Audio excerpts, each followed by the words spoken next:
Hello বন্ধুরা, আমার ভিডিওতে তোমাদের অনেক অনেক স্বাগত। চলে এলাম আবারও একটা ভিডিও নিয়ে। আজকের ব্লগটা স্পেশাল, কারণ আজকের দিনটাই আমার কাছে খুব স্পেশাল। আজ হলো 16ই আগস্ট। আর আজকের দিনটা কেন স্পেশাল বলছি একটু পরে।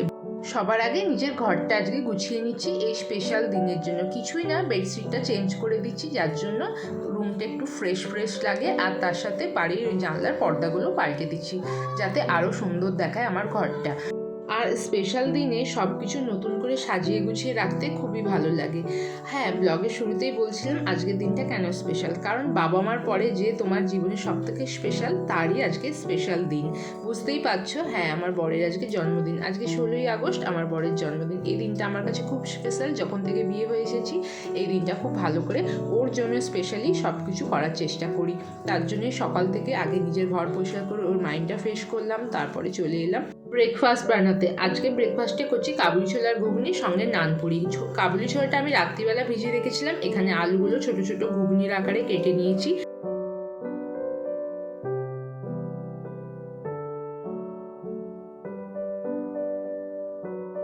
আর আলুগুলো কাটা হয়ে গেছে। এবার প্রেসার কুকারে নুন হলুদ দিয়ে এই ঘুগনিটা সেদ্ধ বসিয়ে দেবো।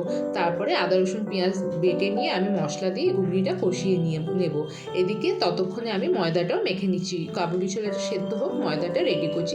এখানে ময়দার মধ্যে দিচ্ছি টক দই, নুন, চিনি, সাদা তেল, সঙ্গে বেকিং পাউডার দিয়ে ময়দাটাকে আগে ভালো করে ডলে নেবো, মানে সব কিছু একসাথে মিক্স করে নেবো। তারপরে হালকা গরম জল দিয়ে ময়দাটা মাখছি। মাখা হয়ে গেলে আমি ময়দাটাকে আধ ঘন্টার জন্য রেখেছি। তোমরা আরও 1-2 ঘন্টা রাখতে পারো। আর এটা খেতে কিন্তু ভালো লাগে। আজকে আমার একটু প্রবলেম হয়ে গেছিলো, জানো তো। সকালবেলা যখন এই টিফিনটা করছিলাম, আমার লেচিটা ময়দাটা আরও 1 ঘন্টা মতো রাখতে ভালো, তো আমি আধ ঘন্টা রেখেছি। তো তার জন্য একটু বেলতে প্রবলেম হচ্ছিলো। আর ফোলার সময় একটু ফুলছিল কম, মানে যখন লুচিটা ভাজছিলাম নানপুরিটা, তখন একটুখানি ফুলছিল কম। সে যাই হোক, সময়ের অভাবে যা হয় আর কি। আজকে করেছি এরকম, পরের দিন ভেবেছি আরও তাড়াতাড়ি করে মেখে রাখবো ময়দাটা। নাও, বরের জন্য সকালবেলার ব্রেকফাস্ট রেডি করে ফেলেছি। কাবুলি ছোলার তরকারি আর নানপুরি। তারপর চলে এলাম দুপুরের খাবারের রান্নাবান্না তৈরি করা, মানে তোড়জোড় করতে। এখন প্রথমে পায়েস বানাবো, তো সবার আগে করে নিচ্ছি এখানে আমি দুধটা গরম করে নেবো। আর তারপরে করবো কি, ওই যে গোবিন্দভোগ চালটা ছিল ধুয়ে একটু ভিজিয়ে রাখবো, তাতে কি হয় চালটা বেশ নরম হয়ে তাড়াতাড়ি হয়ে যায়। দুধটা এখানে গরম বসিয়ে চালটা ধুয়ে এক সাইড করে রেখে দিচ্ছি।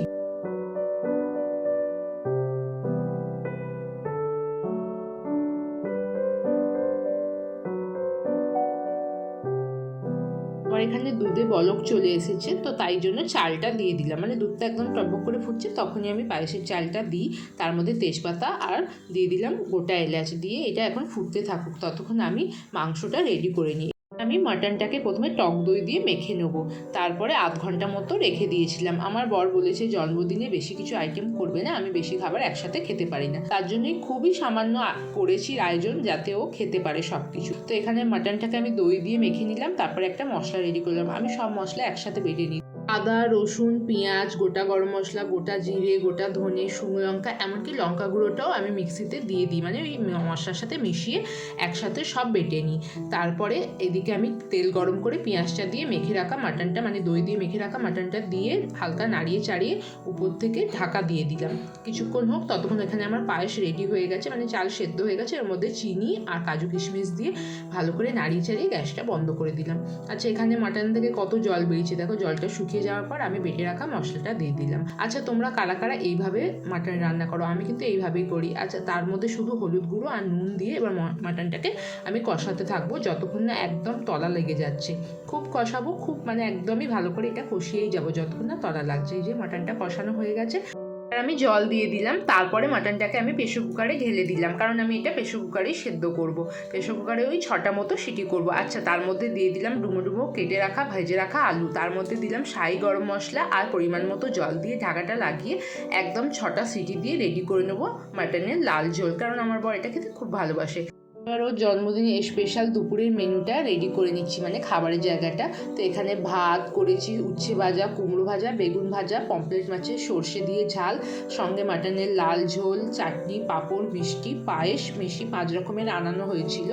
আর তার সাথে মায়ের আশীর্বাদ। আর পাশে যে দেখছি ওটা ওর কাকা ছোটোবেলা থেকে ওকে পড়াতো, তারপরে ওকে খুবই ভালোবাসে, প্রত্যেক বছর জন্মদিনে আসে। এইবার চলে এলাম সন্ধেবেলা, ওর বাবা মা আর ও একসাথে 3 জনে মিলে কেক কাটবে। কেক এনেছি, তো কেক কাটবে। ওর বাবা মাকে বললাম তোমরাও বসো। তো এইভাবেই আমার বরের জন্মদিনটা পালন করলাম। স্পেশাল দিনটা হয়তো খুব বেশি স্পেশাল হলো না, কিন্তু আমাদের কাছে এটাই যথেষ্ট, বা ওর কাছে এটা খুব স্পেশাল।